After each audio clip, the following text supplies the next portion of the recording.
Welcome to Between Product and Partnerships, a podcast focused on bringing together product, partnership, and engineering leaders to discuss how to build, support, and scale SaaS ecosystems. Presented by the SaaS Ecosystem Alliance and sponsored by Pandium, an integration platform and marketplace for ecosystems. Hi, everyone. Thanks for listening in. For those of you that are new to our podcast, welcome. I'm Liz Garcia, and I'm the community manager of the SaaS Ecosystem Alliance, and I'm also on the marketing team at Pandium. The theme of this episode is going to focus on tech partner engagement and enablement. And today I'm speaking with Rachel Collie, who is the Director of Technology Partnerships and the App Marketplace at Unanet. So thanks again, Rachel, for taking the time to share. I know this isn't your first time sharing with our audience, but can you give our audience a quick intro on your background in tech partnerships and generally what you've been working on? Sure. So I have been at Unanet, it'll be 2 years in October. So I have been and I've been working with technology partnerships specifically for about the last 5, and in partnerships in general for about the last 15. I've done channel, services, strategic partnerships, but I always come back to technology partnerships. They are my favorites. I was on a call earlier today with a potential partner. I said, I kind of sometimes think that my software is boring, but what technology partnerships are doing, especially with the integrations they build, that's the really cool stuff. And so I get really excited and geeked out when we start talking about technology partnerships. A little bit about me. I'm a mom of a toddler, so my life is a bit chaotic right now. And I'm also from Iowa. I just came back from a 5-day holiday to Iowa to see my family. So sometimes you'll hear me come out with some very, very Midwest phrases. It's just due to my Iowa background and never leaving home. Yeah, 100%. And totally agree with you with the point. I know I don't specifically work in tech partnerships, but a huge part of my role is learning about them and writing about them. And that interesting part of just like how the software can collaborate with one another in those joint case studies is really interesting for me also. So yeah, you definitely have a lot of experience in building out tech partner programs. And I know you had mentioned to me before that you're currently leading your program into transformational change.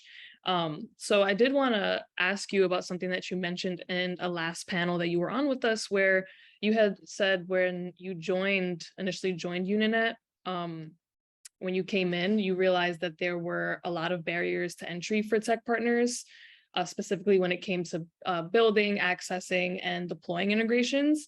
And I wanted to ask you, what were some examples of those barriers that you noticed and how they negatively impacted partner engagement? Sure. So Unanet is an interesting beast, and I'll give you a little bit of background to Unanet as I jump into the question. So Unanet is a software company that has 3 distinct product lines. The first one is a GovCon ERP, and ERP is specifically focused on government contractors. That is something that we built from the ground floor, started out as a time entry software and just build it out to a full ERP.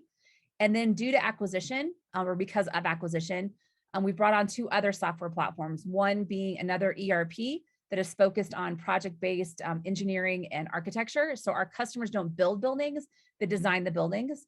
We acquired that company about 3 years ago. And then we also acquired a company 2 years ago in October that is a CRM platform for the construction industry. And why that is important is that when you have 3 distinct product lines, that is 3 distinct code bases, 3 distinct API maturity models, and 3 distinct processes.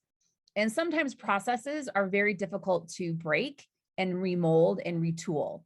And so what we're finding here at Unanet is that as we were building our own integrations, we had very high barriers of entry for new partners who wanted to build to us. And what I mean by that is processes across product lines were not the same. Getting a sandbox for a partner for GovCon or for AE or for CRM was completely different. API maturity, completely different. So what we've really started to do and figure out is, how do we streamline that? How do we make it very simple for our teams to create sandboxes? How do we make it very simple for our partners to get access to resources? Rather than emailing 10 different points of contact, can we be as simple as creating one email distribution list that covers all 3 product lines? But we're really trying to lower the barrier of entry, remove obstacles, and make things a much more clean process, which is really what technology partnerships are about, is working through a process and working through some workflows. Yeah, and you had mentioned that you transitioned from reporting under sales to product. How did that transition support with smoothing out those workflows? Sure. So when I first started at Unanet, I reported to our director of partner success, who then reported into our chief revenue officer. And I think for onboarding and being able to understand the lay of the land here at Unanet, that made a lot of sense for me to report there. She was able to get me a lot of indirection I needed, be able to kind of set the stage for success. But what we found though is that when you start looking at technology partners, they are much different than a referral partner, services partner, et cetera, et cetera. They need very special access points. They need able access to sandboxes. They need access to API endpoints. They need access to product people, and they need to understand the roadmap. I also realized that my ability to be a change agent and be a great advocate for our technology partners, was also lessened because I reported very low into the ranks of Unanet. So I used a lot of the messaging that you'll see in blogs from Crossbeam about how the closer you are aligned to the C-suite, the better off you're going to be. So I drafted a proposal and made a pitch to have me moved over to product, where I report now directly to the chief product officer, which is important because that gives me a seat at the table, and it gives every one of our technology partners a seat at the table as well. They now have access to the roadmap. Rather than our team building functionality, I can now say very quickly before they build, hey, we've got a partner who does exactly that functionality. Why don't we integrate with them versus us taking the time to build something else that will be important to our client base, our customer base. So it's really been a great move for me in being able to be an advocate for our partners within the product team. Yeah, and I'm actually interested to know, obviously you don't need to detail your entire proposal, but if there were specific points that you would say that the product organization found really compelling in order to make that shift. A sales leader and a product leader are going to evaluate technology partners very differently. A sales leader is going to look at technology partnerships about how many leads can you bring me? How many referrals can you bring me?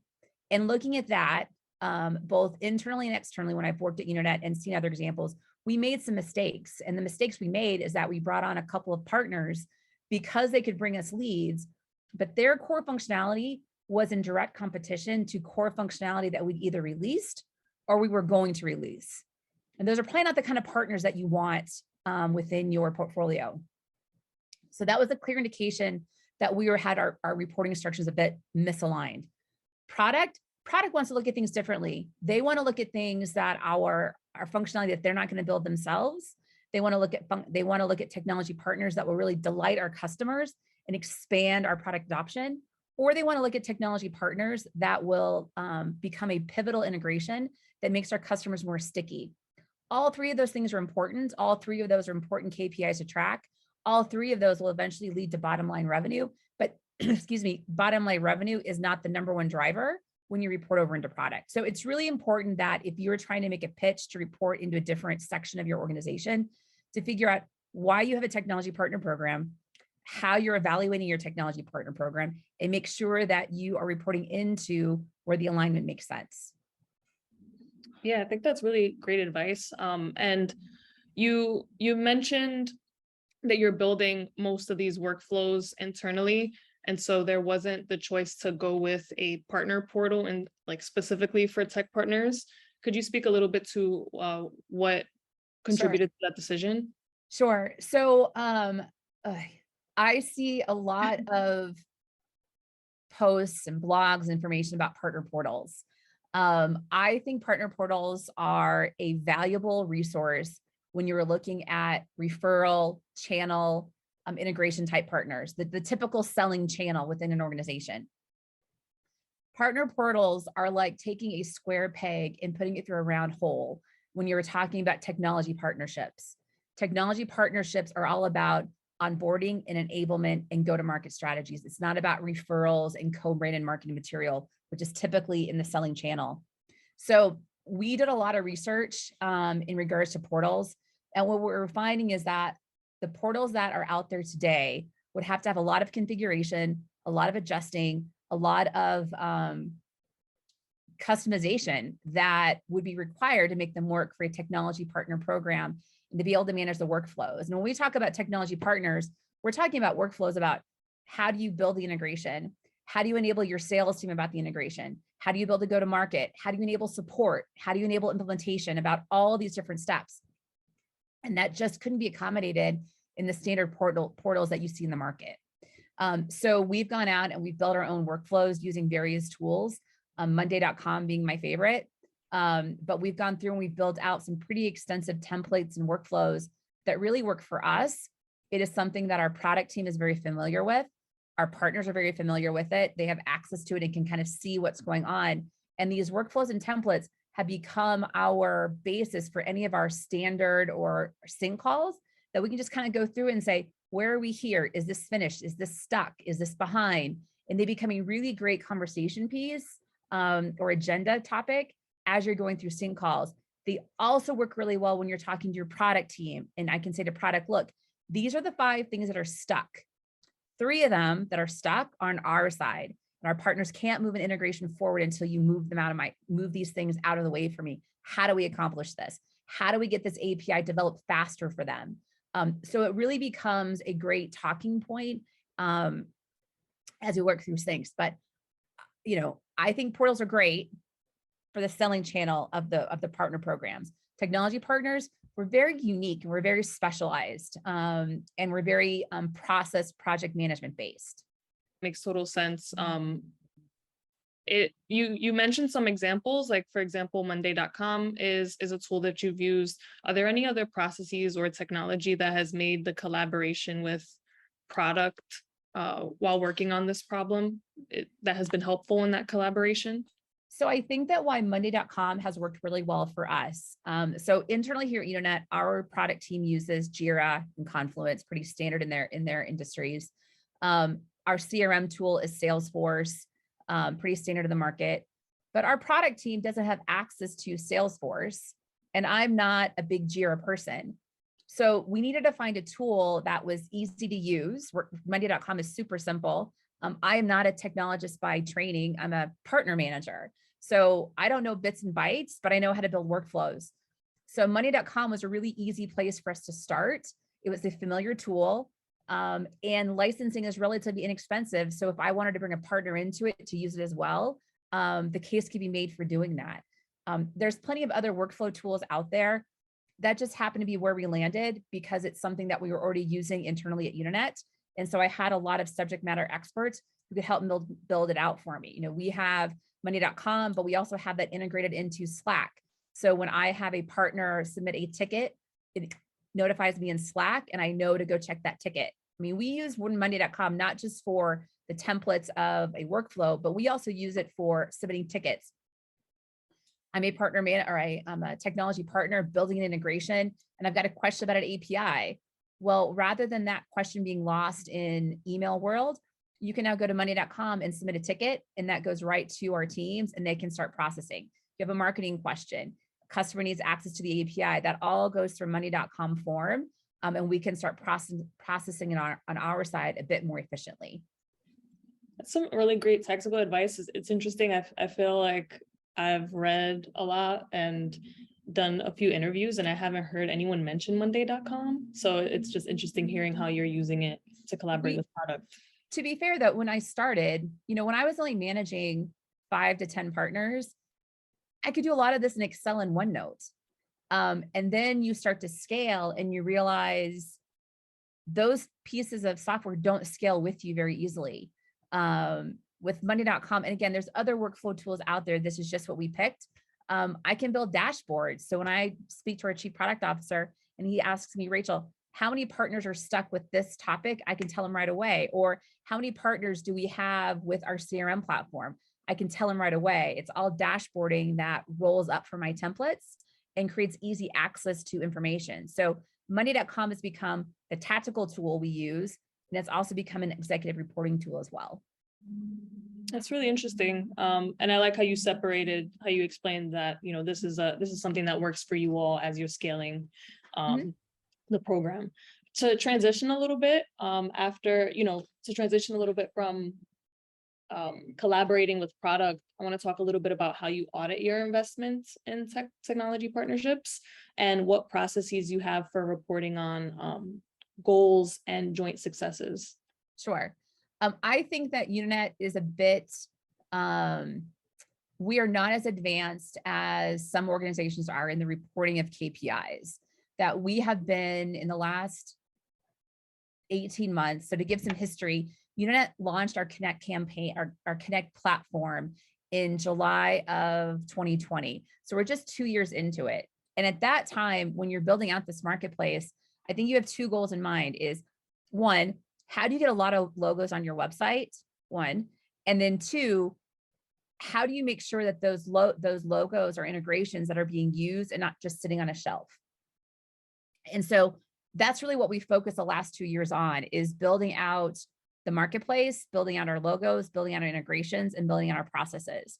So while I can tell you how much revenue we have made off of those integrations, it's not a KPI where we are evaluated today. Do I think that's going to change at some point in time? Yes. But really what we're looking at though is not just how much revenue has come from those integrations. One is how many integrations do we have per customer? Is it 1, 2, or 3? How many customers are actually actively using the integration? So I don't know if we'll ever get to the point where we are evaluating based on dollars. We're really going to be focusing on usage, because when we start seeing high usage, that may tell us we need to have other partners in the same vertical. Or if we don't have a lot of usage, either one, we haven't done a great marketing strategy, or B, we hitched our wagon to the wrong horse. And this is not an integration where our customers find value. So we're less worried about revenue is great, but we're really focused on the usage and how many integrations our customers are using. We want to get to the point where every one of our customers, especially in our ERP platforms, we want to get to the point where every single customer has one integration. And when we get to that point, then we can start working on, okay, how many do we want to get to 2? Do we want to have 75% using 2? And I don't know if anybody has like the real statistics, but I think anecdotally, we all know the more integrations your customers are using, the less likely they are to lift and shift and go somewhere else. The retention becomes really, really high the more integrations you have in place. I don't know if anybody's figured out what that magical number is. We just know that we need to get to 1, then we get to 2, and then we'll get to 3.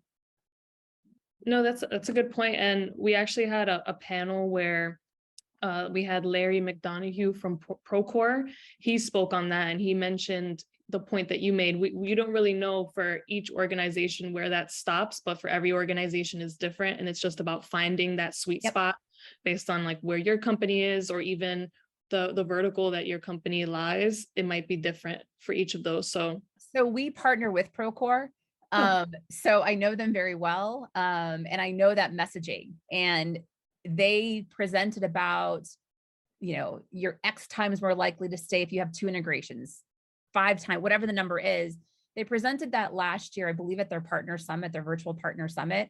And those are really numbers and information that we pegged on here at Unanet, because we were trying to figure out, how do we evaluate our technology partner program? Is it based just on the revenue? And then we realized, this is the first time we heard it presented that way, revenue is great, but the cost to acquire a new customer is so high, we want to make them as sticky as we can. So we really pegged on what the Procore team is putting out there about multiple integrations being in place, not just one, but having multiple integrations for one customer. Your point also makes sense for where you report under product. But I also want to ask you, how does that help with the collaboration with you and product when it comes to identifying integrations that would fill gaps or expand product usage, etc.? Sure. Have you ever had like instances where there's a conversation of whether there should be an integration versus things being built? How do those conversations usually go? Sure. So when we're building integration, it's happened between there's one of 2 reasons why we're building the integration. Either one, we know that integration is going to be high value, no matter if we have a customer asking for it or not. And a good example of that is payroll. When we start looking at ERPs, and those are our main product lines, are 2 ERPs, having an integration to a payroll platform like ADP, Paylocity, UKG, those are table stakes. If you do not have if you're an ERP and you do not have integrations to payroll, you are losing a ton of business. And so we know that payroll is very important to our customers. So right now we have integrations of 14 different payroll platforms. When it comes to other things that we integrate to, things that we have built, we either have had customers, we have internal and external portals where our customers and internal resources can submit suggestions for integrations. We should be integrating with a tax platform. We should be integrating with a bill pay type platform. And when we start to see a groundswell of requests for the same thing, then our product team will take the initiative to really start investigating that. That process is very different versus when potential partners reach out to us. When potential partners reach out to us, the evaluation is a bit different. When they reach out to us, we're looking at things like cross-beam or account mapping. Is there some natural overlaps in there where our customers would want this or are already using both of our products? We want to work with partners that are already bringing to the table 2 or 3 customers that they know are already asking for this integration. And then we have heavy involvement with our product management team. And the reason we do that is twofold. One is we want to have really deep conversations with the potential partner to make sure that what they are doing is not does not compete with functionality we already have or what's coming down the pike. And that is something only our product managers know, for one. And then 2, we want our product managers involved because they know our product better than anybody. And we want to make sure that they are providing good counsel to giving good counsel to our technology partners so that they are building an integration that we know will cover everybody. What gets really frustrating, I know, for technology partners is that they build things in a silo and they build something they think customers will like. And then they realize that every customer likes this, plus about 5 other things, and they're constantly customizing it. So we have definitely made some mistakes where partners were building in silos and released it and nobody wanted it. And we've realized that we need to have our product managers working in conjunction with our tech partners so that we build high class, wanted, usable integrations that they are then putting out to market. We really believe in having a true partnership. I have seen too many partnerships fail, technology partnerships fail, where one side is doing the build, the go-to-market, the sales, everything. I think there's a term that someone put out on LinkedIn about being an orphaned tech partner. And when you're doing things on your own, you definitely feel like you're orphaned. So for partners that are really our size in base, we try to do this as a true partnership where we're doing it all together. Is there anything in particular that you've implemented either along with your partnerships teams or with your partners to address the silos that you've experienced? So I think that we haven't implemented anything specific. I think that what has happened is that we have a chief product officer in Assad, who I report into, who really believes in the value of technology partnerships, that really understands that for his product managers to become incredible product leaders, they also need to see the value of technology partnerships and see the value of using technology partnerships as a throughput to get more functionality and remove some burden from their teams. So for us, it's not about process, it's about executive buy-in. If we didn't have that executive buy-in from Assad, I don't think that we would be as successful as we are today in removing barriers and making processes more simplified as we have moved forward. I think you've already given some examples, but are there any other examples you could give for how you collaborate with product to ensure that you're not giving customers a poorly built integration experience, but a great one? Can't hit on this enough. It's demo. So when we are getting ready to put a lot of focus on a technology partner, we really want them, we really encourage them. I can't make them, but we really encourage them to have at least bi-weekly, sometimes weekly, sync calls with our product team so that they can be with them every step of the way and tell our partners right away, hey, you're going down the wrong path with this. This is not an efficient integration you're building. Let us show you how you can build it more efficiently. What we see too many times is that partners start building and then we don't talk to each other until it's done. And when it's done, it's too late to change it. So we really want to have those conversations throughout the integration process so we can help you pivot if need be, or understand very quickly what you're missing in our functionality that we need to get into our roadmap right away so that you're not successful. I I didn't realize the level of detail and the amount of work it takes to get, so we use Workato for some of our integrations as our iPass. And I didn't realize the level of effort it takes to get a piece of functionality into your Workato or whatever iPass into your connector. It requires the functionality being added to your product, then the API being built, and then the functionality being added to your connector. For Unanet, those are 3 different teams, 3 different sprints or more. And so we need to know right away that we are missing something on our side because we know it'll take some time to get it to you. So that's why it's important for us that we are with you every step of the way and not saying, here's all your resources, we'll see you when you're done. That's why those sync calls become really important to us. Yeah, and so that's one of the ways that you're engaging with your partners. Are the partners also on the Monday.com platform as well? So we're starting to bring some onto that. Right now, we have partners that have read access to it, and we have some partners that'll be having edit access to it. But yes, to answer your question, yes, our partners are getting access to our workflows and getting access to Monday.com. Okay, yeah. I just wanted to know if that was also a part of your partner engagement. This went so fast. I think we covered so much, and I feel like you gave so much actionable advice and tactical advice. Is there any last advice that you would give our audience who is tackling this problem? Yeah, I think that one of the challenges that every technology partner manager has, I think we are afraid to say the word no. And sometimes when we have a potential technology partner come across our desk and we're evaluating it, I think that when our gut tells us no, we shouldn't proceed. We are a bit nervous to say no because, well, there's a what if. And I think that as technology partner managers, no matter where stage you are in your career, I think it's really important that you feel empowered to say no, be able to document why you've said no, but feel empowered to say no, because I've seen some really bad partnerships out there because a technology partner manager was afraid to say no because of the what if. If there's a what if out there, they will come back. We've had a couple of tech partners that we've said no to because it was not the right time.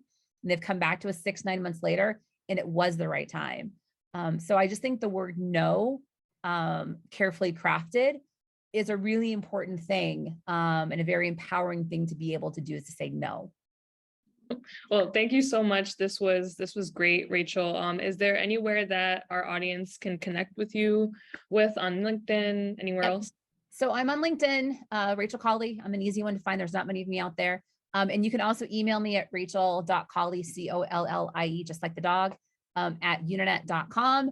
And if you ever want to see pictures of my cute toddler, I am also on Twitter as well. Amazing. Thank you so much. Thanks for tuning in. If you enjoyed the content, subscribe to our channel and give us a thumbs up. If you're someone who is working on building and scaling SaaS product partnerships, we invite you to apply to be a member of our community at saasecosystemalliance.com.